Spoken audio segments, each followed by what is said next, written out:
I don't think Georgia misses a beat at all with Carson Beck. That is what Greg McElroy of ESPN said, the former Alabama quarterback, the former two-time national championship starting quarterback in Greg McElroy. He made a few comments earlier this week about Carson Beck and about how he thinks that Georgia's going to be just fine with him. They're going to be just fine without Stetson Bennett, without Georgia's own two-time national championship winning starting quarterback. That is Stetson Bennett. So McElroy thinks they'll be just fine with Carson Beck. He thinks from a talent standpoint, he's excited about that. He said some more extended things. I was able to look at some of it, and look, I agree to an extent. I think I have a lot of thoughts on this quarterback competition because it seems that we are in a true quarterback competition with Brock Vandagriff and Carson Beck, and it hasn't been. Lola, chill. My dog is being so loud, and she's right down by my feet. And I think that I have a lot of thoughts. I have a lot of thoughts about this quarterback competition. It's been baking for the last few days. I've had some kind of new thoughts baking, and I want to discuss some of that with you. But he said, I think they'll be just fine. And I want to talk about that. Ryan Curley from Dog Post here, talking about Carson Beck, talking about, look, we're going to talk about these quarterbacks a lot. It's what a lot of people want to listen to, and because it is the quarterback position, and it is a high-profile position. It's a popular position in sports. It's probably I'd argue, the most popular position in sports, right? It's the quarterback. So let's dig into it. First, Double Dogs and Dogstruction, our two books. Look, Carson Beck made Double Dogs. He made Double Dogs. Let me pull it up real quick. Quick plug. Here's the Vanderbilt game photo. Cool photos like that. And stores down below. Links are down below. Look at our Shopify. So,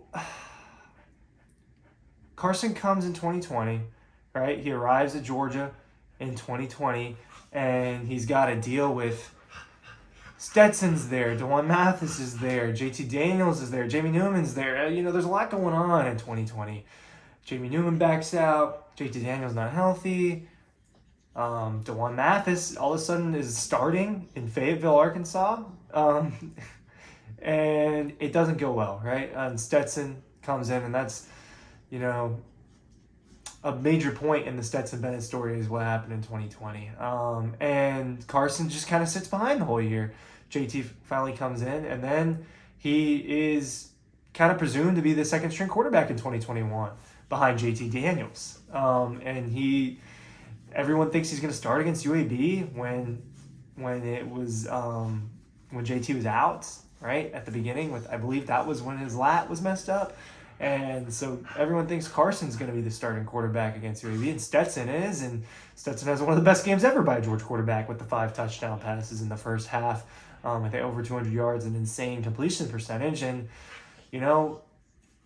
JT missed one more game and just hasn't looked back. It's been the Stetson show since, and now there is a true competition, right?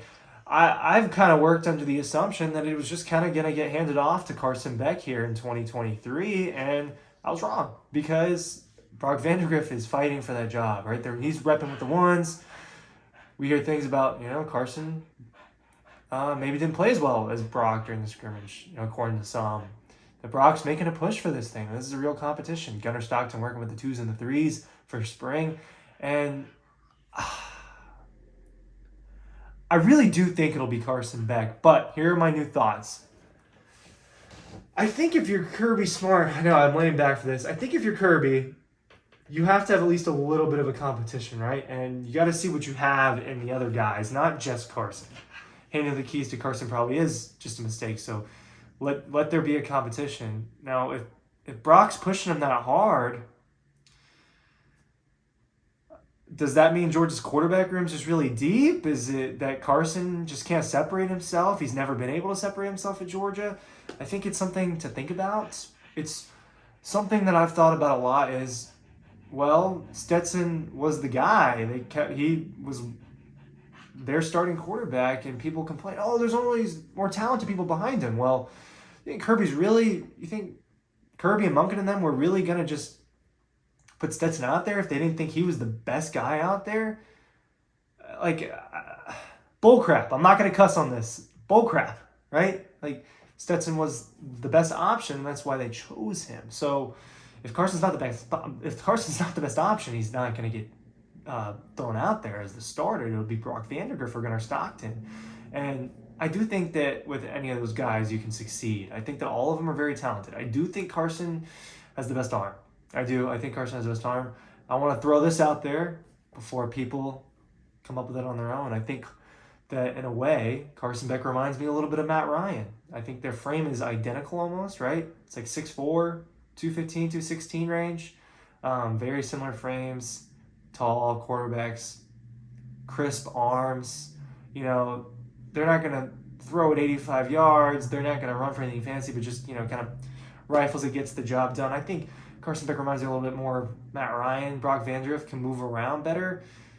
I don't really have a comp for him quite yet, but if he can make plays with his legs and he can be a better decision maker, Kirby Smart's going to put him out there. I mean, that's what the biggest jump was between 21 and 22 for Stetson Bennett, I think, was his decision making. And his legs are a big reason why he was in there instead of JT Daniels in 2021. And it was the same reason why he was in there over Carson in 2022. Now, Brock has better legs than Carson. Brock is an athlete for sure, Brock Vanderdrift. And I do think that he can win this job. Now, Carson's got a whole another season in Georgia's system ahead of him. A little bit older. He's been waiting his turn. He's been patient. He's had opportunities to transfer. Both of them kind of said, if I transferred, I don't know if I'd be getting better. I get better here every day because I go up against the best defense every day. So I think that a competition is justified. I do think that if it was me and with what I know and what I've seen, now I don't see everything. I don't see a lot of stuff. I would pick Carson Beck, but I'm not seeing this real competition. I wish I could. I really wish I could watch what was going on. I'd tell you guys about it and I'd analyze it for myself, but Kirby doesn't let us watch anything pretty much. And that's his prerogative, which kind of bleeds into our jobs, but it's fine. And Carson is the guy that has the most experience out of the three guys. And he's been waiting his turn, and it just feels like it's his job, right? It would be weird if it would almost feel like, wow, well, Brock really beat him out. If Brock wins the job, he deserves the job. And he's the guy that Kirby Smart and Mike Bobo and company think needs to be the starting quarterback for the Georgia Bulldogs. It's something people are going to have to accept because the Georgia quarterback, any quarterback position where there's a little bit of not turmoil, but a little bit of controversy where it's like, oh, Team Stetson or Team JT. Now it's turning into Team Carson and Team Brock because there is competition here. And I do think that Georgia's offense might, I don't think they're going to miss that much of a beat either. But I will say, I don't think it matters which guy's out there as far as missing a beat. If both of them are capable of being the starting quarterback of the Georgia Bulldogs, then Georgia's offense will be really good regardless of who's out there. And I think there's still going to be an offense that puts up points in the 30s consistently, right? They were hovering around 40 points per game the last 2 years. I think they'll do that again. I think that not missing a beat's tough when Stetson Bennett was a Heisman finalist and did what he did.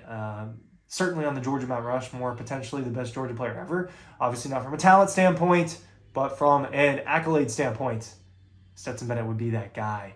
Obviously Herschel is Herschel. Herschel's Herschel. But missing a beat, man, I think you miss a little bit of a beat with Stetson Bennett, without Stetson Bennett. Things change. I do think it can get better, though. It can always get better. Is Stetson as talented as some of those guys? No. So if they can really just grind it out the way he did, who knows how far Georgia's offense can go with Carson or Brock. Who do you think should be the starting quarterback down below? What do you think about what Greg McElroy had to say about how Georgia wouldn't miss a beat, that they'd be fine with Carson Beck? And he's assuming it's Carson Beck. It's another thing to put out there. Thanks for watching. Links below. Some back shots of the book. DoorDash Red Zone down below.